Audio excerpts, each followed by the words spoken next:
I have been running cold email for quite a while now, and every single time I see a bad campaign, I know immediately that it's due to bad infrastructure. So in this video, I want to show you what a proper infrastructure has to look like by covering the 7 most important steps so you can finally get more than 1% response rates to your cold email. So let's get straight into it. So what does this infrastructure actually look like? We're going to cover domains and inboxes, warm-up, sequencers, prospect list, verification, copywriting, your offer, and how to monitor all of this stuff. So let's get straight into it. Domains and inboxes. Very straightforward. I use scaled mail. I don't bother with setting up DNS records myself and all the URL forwarding, etc. I don't want to do that. Scaled mail has a very awesome service. And by the way, if you are curious what kind of tools I'm using and you want to also use the tools that I'm going to mention in this video, you can check out one of the links in the description down below. It has all the affiliate links to all of these tools. Feel free to check that out. But scaled mail has a very nice done for your service. You just buy your domains over there, you buy your inboxes over there. They set it up all for you in your email sequencing tool, be it Smartly, Instantly, or Email Bison, right? And then it's basically done. You don't have to worry about warm-ups, you don't have to worry about cold email sending speed. Done for you. Quite nice. The only thing that you should worry about is how to use them after they're warmed up, because that's where a lot of cold email campaigns just absolutely fail, because most of the cold email campaign,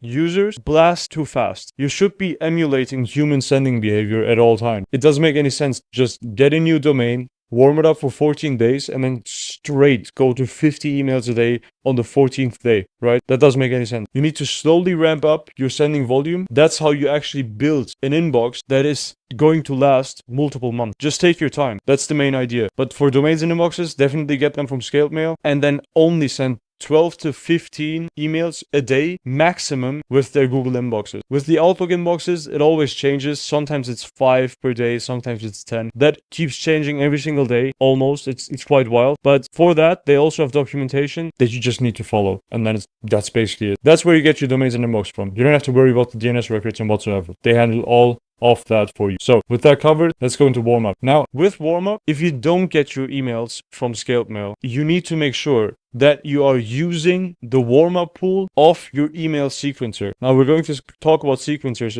in a bit, but the most common ones are Smartly and Instantly. If you use Smartly and Instantly right now and you have another warm-up tool somewhere else, huge mistake. You don't want to do that, because at the end of the day, you will be sending a lot of emails from that warm-up pool. Google, Yahoo, etc. are going to notice that server, and they're going to know what kind of a response rates you get from that server. And then all of a sudden, you're going to use Smartly, for example, send out cold emails, naturally get less responses, and then all of a sudden it's just weird, because this server, for some reason, same domain, gets way less responses than this server. If I was an email service provider, I would immediately know what you're doing. Like, you're warming up over there and you're spamming people over here. Immediate flag. You don't want to do that. What you want to do is you want to keep everything in one platform, everything under one server. So if you're with Smartly, just make sure that you are in the highest category of warm-up pools, because that's going to make a huge difference for deliverability in the long run. Same for Instantly. And if you're with Email Bison, which is a private infrastructure, private email sequencing tool, if you have that, if you're sending over 5,000 emails a day, like, you should probably have that. It's go-to. You don't really have to worry about warm-ups whatsoever. And in that case, you also probably know that you shouldn't mix up warm-up from cold email. That's very important. But yeah,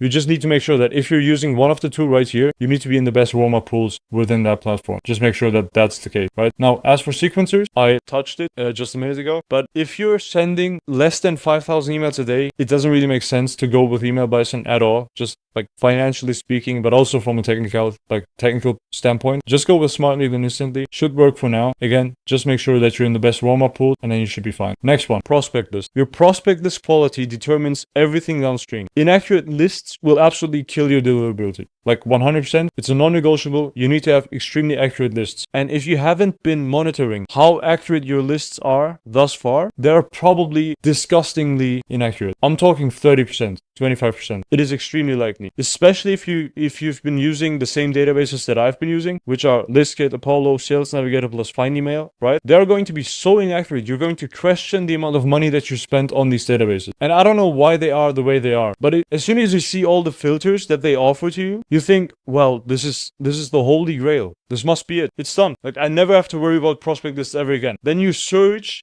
everything that you need to search for. You set the industry filters, job titles, the keywords, you set the geographical location, whatever. You set all of that, and all of a sudden you have the most random prospects in your list. Annoying as fuck. How to fix that is basically use their preview and then iterate through the entire preview until you have at least 90% of the list accurate. How do you do that? You basically go through the list, count how many are inaccurate, use the keywords tab to exclude keywords that this company might have used. Just get rid of all the companies that are not a fit until 90% of that preview list is done. Then you can export and use it. That usually works perfectly fine. So with that said, that's one thing. The other thing is minor detail, but it's a very important detail. Keep your block list up to date. If you have new customers being onboarded, your deal pipeline already booked, meetings, etc., like add these email addresses and domains to your block list so you don't double reach out to them. That wouldn't make any sense. You don't want to have someone mark you as spam because they shouldn't have received an email. That shouldn't happen. Right now, on to the next one. We're speeding through this. Verification. Email verification is absolutely critical. And you might have realized like every single step that I'm going through gets more important. So verification, very important. Don't skip this. And also don't overthink this. A lot of people are extremely keen on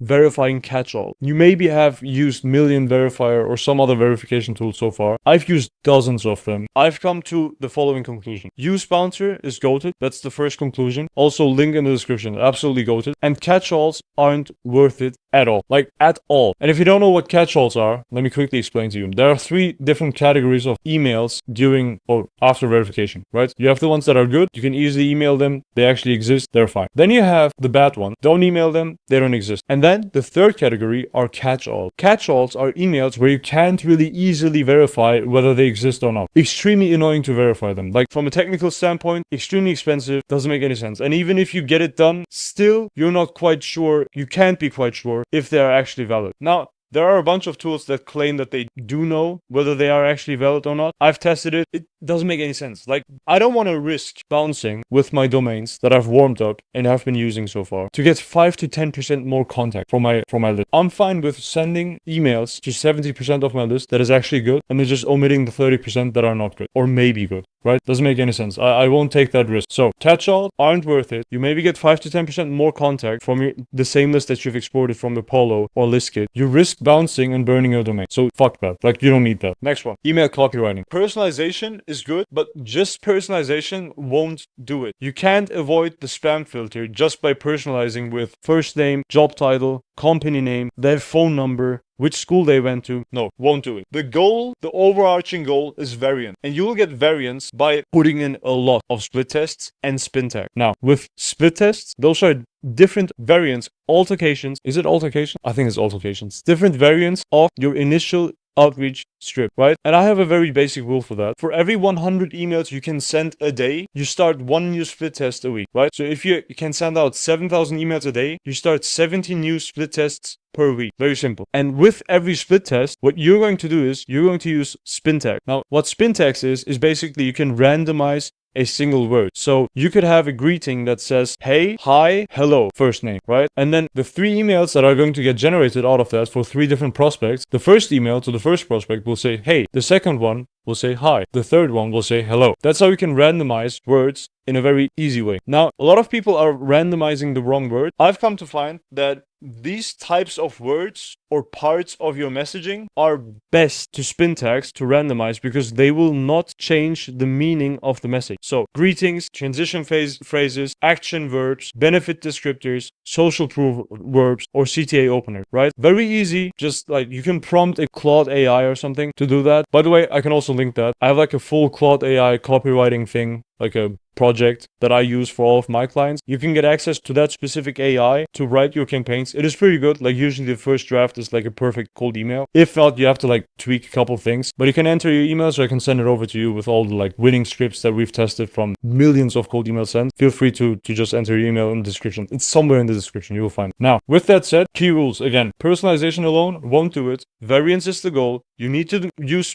spin tags, and very important, don't use spam keywords. There's a spam keyword checker called Mail Meteor. I'll also link it down in the description. I'll probably have one Google Doc with like all the links that I've been mentioning so far. Use that. Don't use spam keywords for obvious reasons. AI will notice that. Like dollar signs, USD, etc. So with that said, small illustration again. If you send 100 emails per day, you need to have 1 split test per week. If you send 3,500 emails per day, you need 35 split tests per week. Right? Very simple stuff. So now the most important of all, your offer. If your offer sucks, everything I've covered so far, none of that will work. Zero. So your offer is the biggest lever that you have. It's the heart of the operation. And it must be cold traffic adjusted, meaning it is something strangers will actually buy. Right? Now, what does a good offer have? It has a promise that is specific. It has a mechanism that will show the people how you are going to deliver the promise. Terms, literal payment terms, what kind of conditions, timeline, scope of engagement, and a risk reversal. Could be a guarantee, could be a performance guarantee, could be you pay per showed call, like our offer is. We, for example, if you want someone to do this for you, we will get you sales calls with your ICP on a pay per showed call basis, meaning you only pay after a qualified prospect has shown to a sales call. Right? And the first 10 are for free. That's a good offer. Like if you are looking for offers, that's a good offer. So you need to make it cold traffic adjusted. Meaning, if for example, you're a CRM agency and you offer CRM reactivation, right? You could go ahead on your cold email and just say, hey, we do CRM reactivation. Or you could say, we'll get you 10 to 15 new sales calls this month without any ad spend. You will do the same service, but this sounds extremely more attractive to cold traffic. Cold traffic doesn't give a fuck about CRM reactivation. No one cares. You need to have something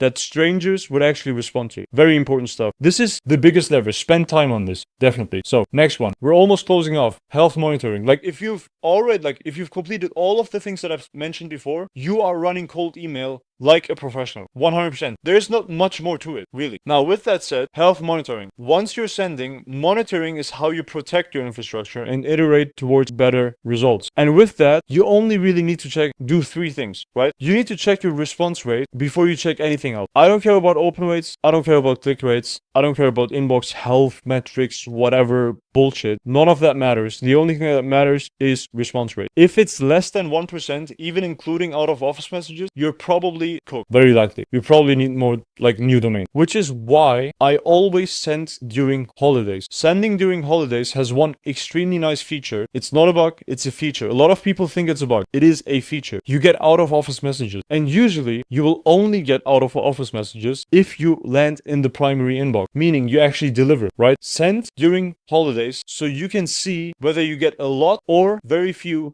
out of office messages. Next one, if you want to go one level deeper and you really want to analyze which inboxes are actually doing fine, which are not. You can check out inbox level statistics with basically any email sequencing tool out there. You can basically get inbox level statistics with any single email sequencing tool out there. What you need to make sure of is basically have that specific inbox send at least 500 to 1000 emails in total, and then analyze for bounce rates and response rates. If the bounce rate is over 3%, delete the inbox. If the reply rate is less than 0.3%, delete the inbox. So in this case, inbox A, if it has a response rate of 1.8%, that's perfectly fine. Inbox D with 0.2%, delete it. Inbox E, same thing, delete it, right? And that's basically it. So if you want to get sales calls on a pay-per-call basis, where you get the first 10 sales calls for free, where you don't have to do any of these things at all whatsoever, it's completely done for you, you can check out the first link in the description. Otherwise, if you liked the video, like the video right now. If you didn't like it, just dislike it. And if you want to get notified for all the future videos that are upcoming right now, you can subscribe and activate the bell notification right now. See you in the next one.